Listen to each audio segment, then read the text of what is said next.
hoje eu recebo de volta aqui em nossos estúdios, depois das férias, depois desse feriado prolongado, o jornalista Bruno Freitas, ele que vai comentar e opinar sobre os fatos mais importantes, aquilo que pode impactar tanto a sociedade de Itaúna quanto da região. Bruno, é um prazer recebê-lo de volta e já começo com o primeiro assunto.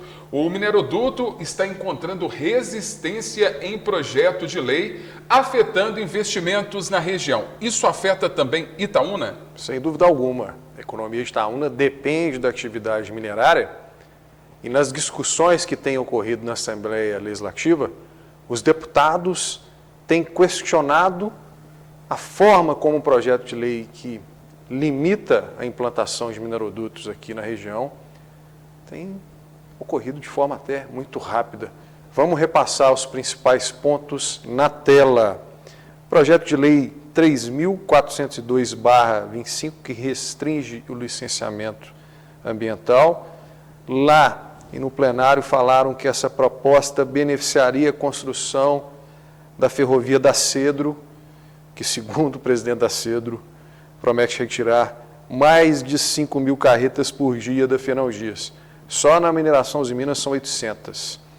Em uma entrevista que o presidente da mineração Uzi Minas deu, ele disse que aquele investimento de 2 bilhões para dar continuidade da mina em Itatiaiuçu só vai ocorrer quando se for confirmada a possibilidade de construir um mineroduto.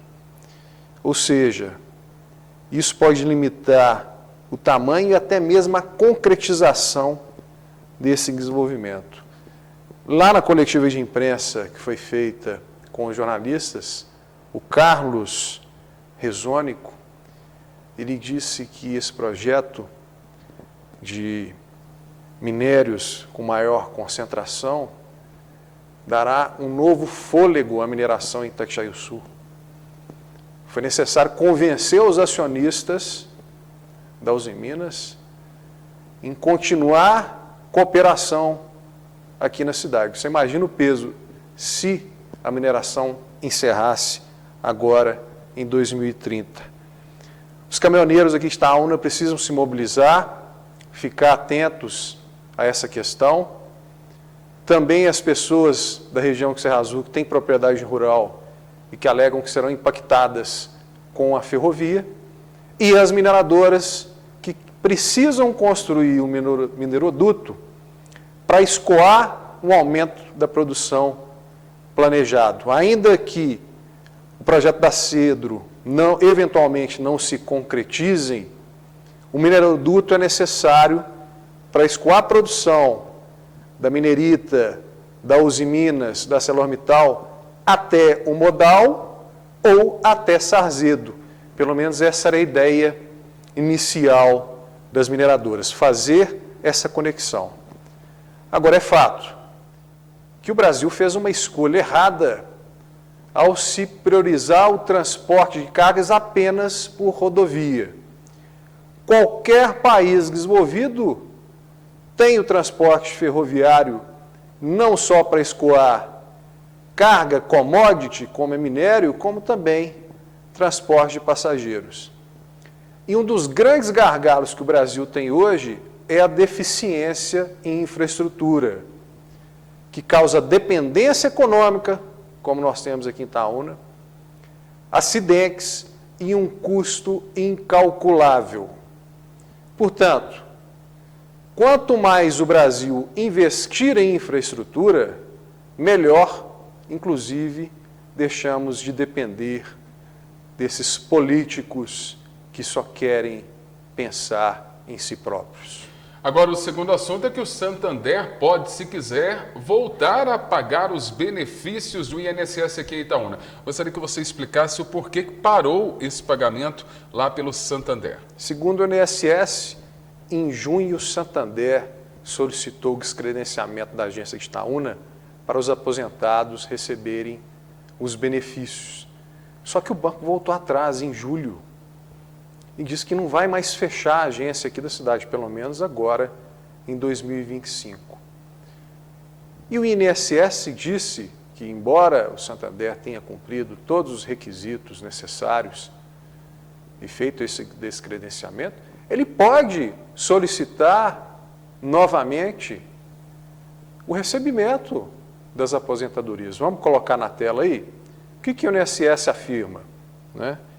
Que com a decisão do Santander em manter em funcionamento a agência bancária de Itaúna, pode solicitar novamente o credenciamento para voltar a realizar os pagamentos e benefícios de pensionistas.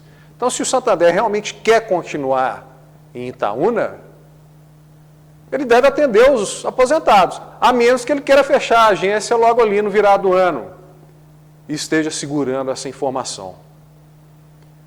Eu entrei em contato com a assessoria do banco e disse que dessa vez o Santander não vai se manifestar. Agora vamos trazer um assunto polêmico. O SAAI pode ter um custo de 100 milhões para ser recuperado para sua readequação. O SAAI foi entregue, sucateado para a nova gestão, Bruno? É o que alega o diretor da autarquia, o Nilson Borges. Foi convocado a ir na Câmara Municipal no último dia 5 para apresentar um balanço da autarquia. Também trouxemos aqui alguns pontos aqui, antes de fazer a nossa análise. O que o Nilson alega?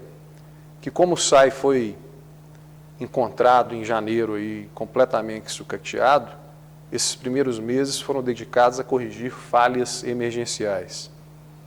Ele admite, inclusive, que apesar de todos esses problemas, o SAAI está passando sim por uma crise de confiança e que diante dessas necessidades de melhorias é preciso realizar um novo concurso público para reforçar o efetivo técnico da autarquia. Por fim, o diretor do SAAI pediu que os vereadores levem demandas a parceiros parlamentares para conseguir aí recursos, emendas, para ajudar a investir nas obras necessárias de saneamento básico. Por incrível que pareça, estamos em 2025, uma cidade de bilionários, vindo até de uma administração, posso até considerar boa, do Neider. Sempre fiz elogios ao que é para ser elogiado e criticado no que é para ser criticado.